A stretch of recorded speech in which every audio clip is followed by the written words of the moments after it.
Hello everyone. तो अब हम डिस्कस करेंगे फंक्शन कैशिंग इन पाइथन कि फंक्शन कैशिंग हम पाइथन में क्यों करते हैं। तो देखिए, इसके लिए हम यूज करते हैं एक module functools function caching को। तो फंक्शन कैशिंग हम करते क्यों हैं? फंक्शन कैशिंग हम इसलिए करते हैं, मान लीजिए हमें किसी फंक्शन में कोई कैलकुलेशन करनी है, कंप्यूट करना है, कोई लॉजिक अपना लिखना है और वो लॉजिक कुछ टाइम ले रहा है। मान लीजिए वो लॉजिक जो है कुछ सेकंड का टाइम ले रहा है, 2 सेकंड, 3 सेकंड, 5 सेकंड का टाइम ले रहा है। ठीक है। और सेम वैल्यू मान लीजिए उसके अंदर मैंने पैरामीटर पास किए, कोई 5 मैंने पास किया और वो 5 सेकंड लेने के बाद मुझे 20 जो है रिटर्न कर रहा है। अगली बार जब भी मैं 5 उसमें पैरामीटर पास करूंगा तो मुझे सेम रिजल्ट देगा।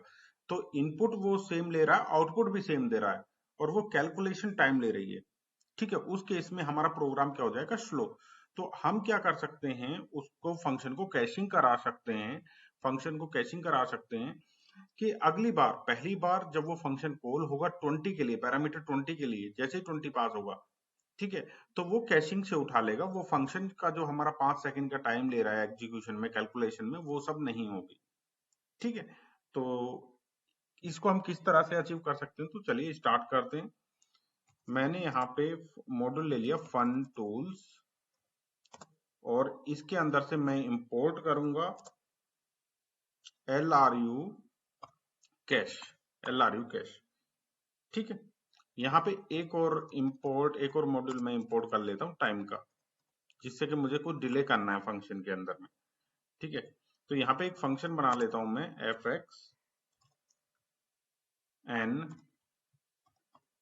ठीक है। और इसको टाइम डॉट स्लीप करा देता हूँ। मतलब ये समझिए मेरा यहाँ पे कोई लॉजिक है, 5 सेकंड के लिए मैंने इसको स्लीप करा दिया। ठीक है, 5 सेकंड के लिए स्लीप करा दिया यहाँ पे। लेकिन आप समझिए मेरे पास यहाँ पे 100 लाइन का कोड है। 100 लाइन का कोड है जो कंप्यूट होने में, उस लॉजिक को एग्जीक्यूट होने में टाइम लग रहा है 5 सेकंड का। ठीक है। तो अब यहां से मैंने रिटर्न कर दिया n इंटू 5। ठीक है, इस तरह से उसके बाद ये रिटर्न हो रहा है। अब अगर मैं इसको इस तरह से प्रिंट करता हूं, प्रिंट fx 20। ठीक है, एग्जीक्यूटेड फॉर 20,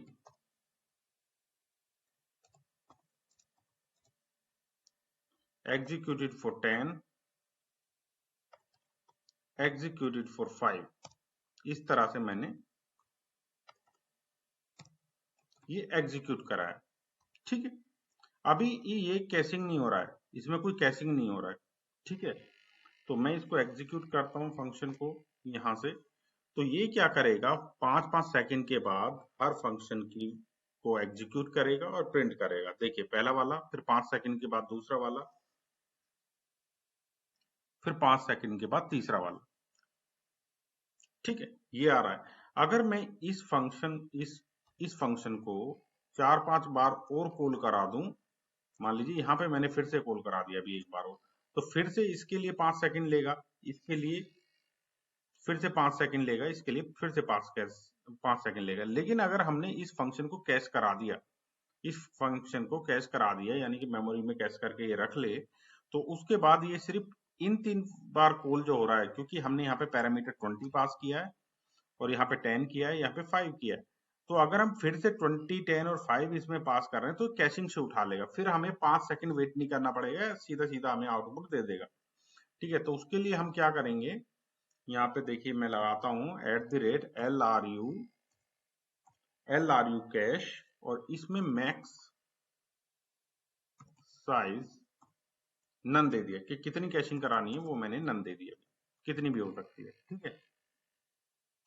तो अभी मैं इसको फिर से एग्जीक्यूट करता हूँ। देखिए ये तो 5 सेकंड लेगा ही लेगा, 5-5 सेकंड लेगा। लेकिन यहाँ पे क्या है, पैरामीटर सेम है, 20 पहले एग्जीक्यूट हो चुका है, 10 पहले एग्जीक्यूट हो चुका है, 5 पहले एग्जीक्यूट हो चुका है, ये टाइम नहीं लेगा। देखिए मैं एग्जीक्यूट करता हूँ फिर से। देखिए 100 आएगा एग्जीक्यूटेड फॉर 20, 50 आएगा एग्जीक्यूटेड फॉर 10, 25 आएगा एग्जीक्यूटेड फॉर 5 और उसके बाद देखिए फिर से एकदम से तीनों आ जाएंगे। आ गए? तो ये कैशिंग से उठाया, बाद में क्या है कैशिंग से, और ये हमने LRU कैश इसमें यूज की है। तो ये अब हमें यूज कहाँ पे करना है, हमें यूज वहां पे करना है जहां पे हमारी कंप्यूटेशन बहुत ज्यादा हो रही है, फंक्शन कुछ टाइम ले रहा है, और हमारा जो पैरामीटर हम इसमें पास कर रहे हैं, वो पैरामीटर पास करने के बाद हमारा जो रिजल्ट ये रिटर्न करेगा वो सेम करेगा। ठीक है, हमें ये उन फंक्शंस के लिए पास नहीं करना है जो फंक्शन एक ही बार कॉल हो रहे हैं, जो मल्टीपल टाइम्स फंक्शन कॉल होंगे, एक से ज्यादा बार कॉल हो रहे हैं फंक्शंस। ठीक है, और पैरामीटर सेम पास करने पर रिजल्ट भी सेम मिल रहा है हमें, उन फंक्शन के लिए हमें ये यूज करना है। ठीक है, तो कैशिंग किस तरह से करा सकते हैं, किस तरह से हम, तो इसमें देखिए अगर हमने ऐसे फंक्शंस के लिए इसको यूज कर दिया कि जिसमें पैरामीटर हमारा हर बार ही डिफरेंट आ रहा है, डिफरेंट जैसे 20, 19, 18, 17, तो इस केस में ये सभी के लिए मेमोरी में स्टोर करेगा, मेमोरी वेस्टेज होगा, और हमारा जो फास्ट होना है सिस्टम वो और भी स्लो होता चला जाएगा। आपको वहीं पे यूज करना है जहां पे कि रिपीटेड वैल्यू, जैसे 20 यहाँ पे पास हुई, 20 यहाँ पे पास हुई, रिपीटेड वैल्यू आनी है वहां पे। ठीक है, और आउटपुट हमारा जो ये सेम देगा फंक्शन। तो आई होप आपको कैशिंग समझ में आ गई है, किस तरह से हम फंक्शन की कैसे कैशिंग करा सकते हैं LRU कैश से। और अगर आपको कॉन्सेप्ट समझ में आया तो वीडियो को लाइक करें और चैनल को सब्सक्राइब करना ना भूलें। Thank you.